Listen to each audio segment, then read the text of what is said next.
Coming up in today's video, we'll take a look at some of the new reprints for enchantments in Wilds of Eldraine, including some huge reprints of good value cards, a reprint finally for Defense of the Heart, a very popular green spell, and value assessment, seeing what these cards are worth prior to the reprint and whether or not they are going to be good value. So, let's jump into the video.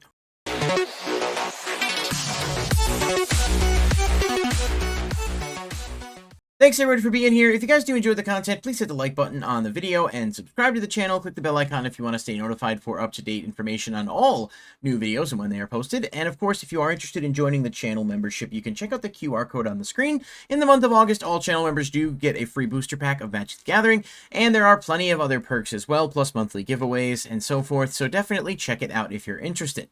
Now, we're going to move right into the video because there is a lot to talk about, and I don't want to take up too much of your time, but as you know, Wilds of Eldraine spoilers are ongoing, and maybe a month or so ago, we did a video talking about some of the enchantments and how there was going to be a subset similar to Strixhaven's Mystical Archive or Brothers War Retro Artifacts, basically a set within a set, not standard legal, but with a lot of good reprints, and the theme of this one is enchantments.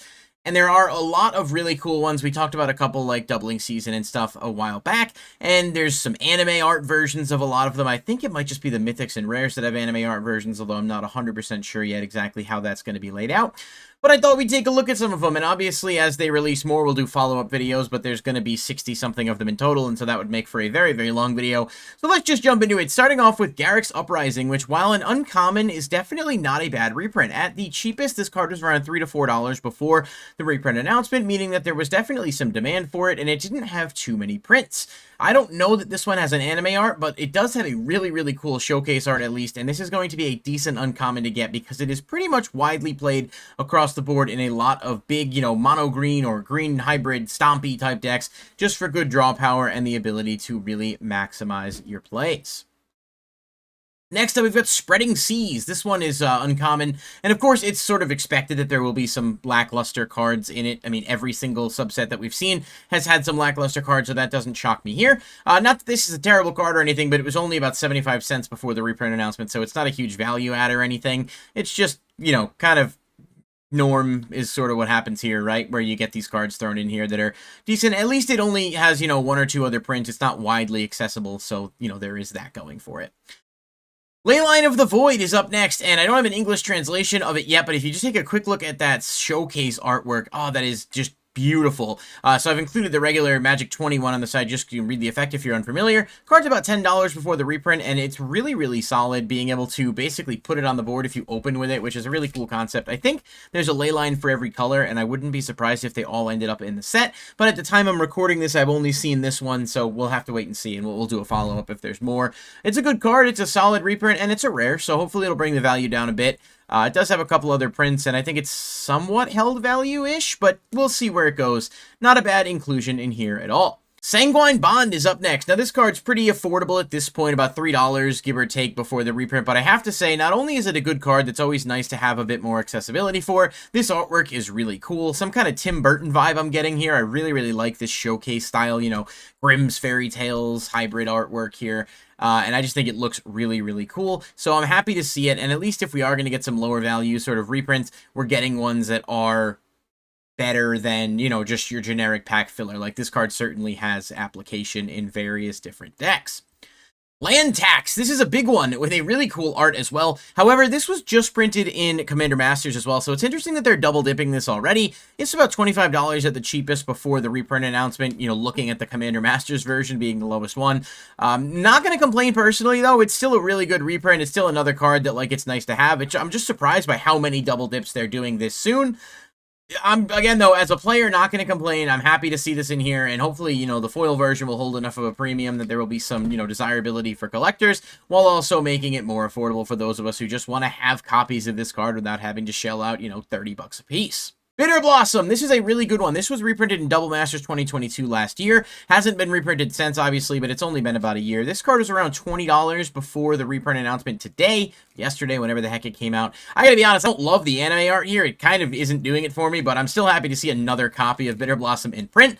And this is just a really good card that sees play in a lot of strategies, so it's worth it to have it here. And hopefully it won't be too expensive after this, but I wouldn't be surprised if it hung around 15. I don't think the value is going to drop as exponentially as some people might think, even if that is a bitter pill to swallow.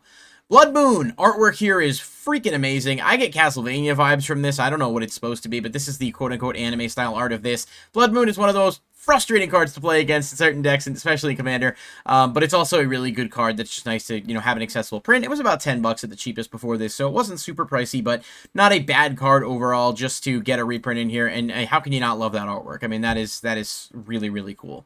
Sneak Attack, another one that got reprinted in Dominaria Remastered, was about $7 for the reprint, but this is a good card, and the artwork is pretty cool. I know the anime artwork is going to really have a lot of people's interest. It looks pretty sweet, so I'm not going to lie and say I'm pretty happy about this one.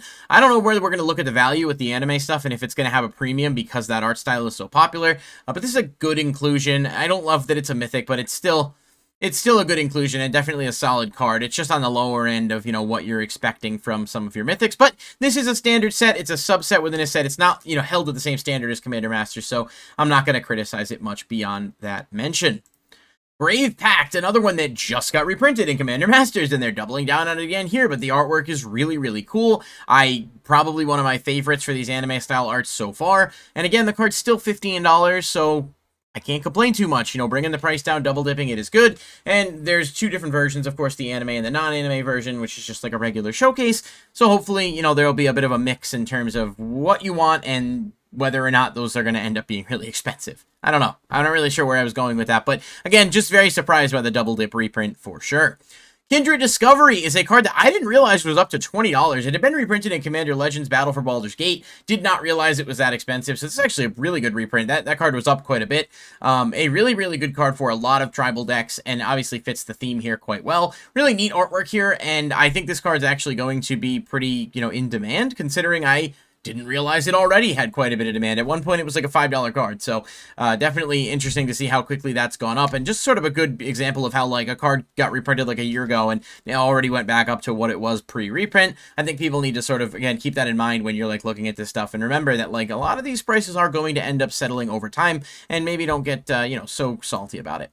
Defense of the Heart is a big reprint. This card only had one reprint, and it was a list reprint, so it doesn't really count. The artwork on this is stellar. I do believe this has one of those confetti rares as well, but the still image they showed doesn't really give you the ability to, like, see it, so I didn't bother including it.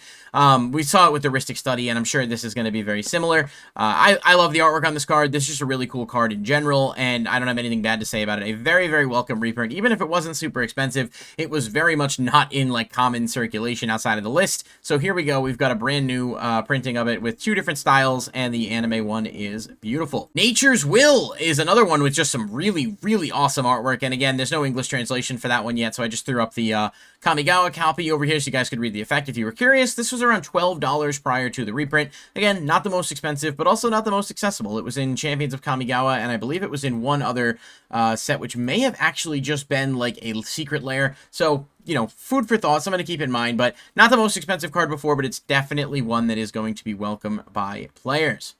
And finally, Repercussion. This one was actually announced last night. I didn't realize what it was. I thought it was a different card. This card's about $25 at the cheapest, and I believe it only has one print as well. Prior to this, that print being in Urza's Destiny. It may have had a secret lair too. I'd have to double check, but it has not had like another generally accessible one for sure. This is an extremely good card. Whenever a creature is dealt damage, Repercussion deals that much damage to that creature's controller. It's pretty funny with a lot of red strategies, and it's relatively low cost, so the artwork is cool. It doesn't blow me away, but it's still neat, and I know there's going to be people that like it, so happy for you. I just think overall we've got a really, really good assortment of stuff here, and I think Repercussion's a good inclusion. There's still obviously more reveals to come. I'm trying to focus more so on, like, the more noteworthy, higher-end stuff, not necessarily just in terms of value, but just in terms of, like, rarity and stuff people are going to care about, but I think all of these are pretty good inclusions, and these reprints are pretty damn solid, so I hope it ends up working out quite well with this set. I'm very excited about it because I think this is going to be a strong core set that also has, you know, the benefit of this inclusion, but hopefully not like with all the serialized crap like they did in Brothers War. Like, just make it a regular set with some higher end collectibles, and I think you'll find people will be quite interested. Let me know what you guys think in the comment section down below so far about these enchantments. Are you excited about any of them? Are there some you're hoping to see get announced that we haven't gotten to yet? As always, thank you for checking out the video, and I will catch you in the next video.